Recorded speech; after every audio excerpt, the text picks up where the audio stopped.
Last night there was a hard frost, and I'm here at Cavenham Heath National Nature Reserve, and it is looking stunningly beautiful.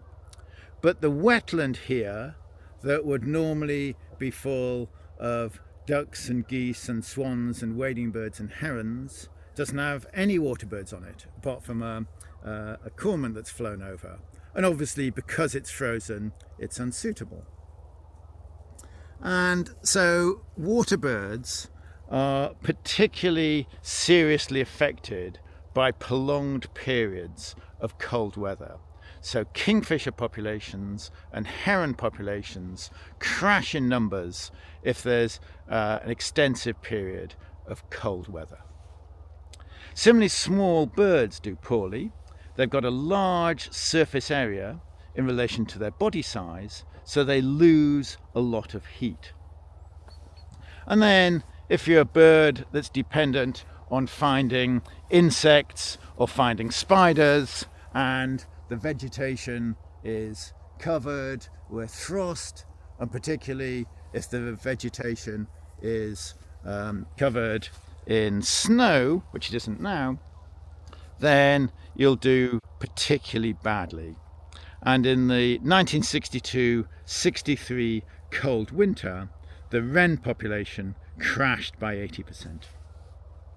It's interesting, though, that the next few years, the wren population and the heron population recovered, and then it returned to usual levels.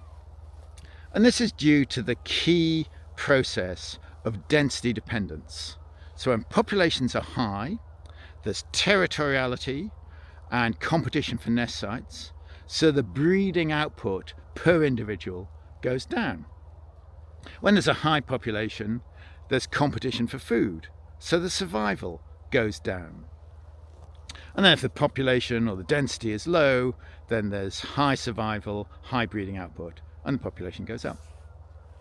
So after a crash due, say, to severe weather, then due to density dependence, the populations will recover over the next few years.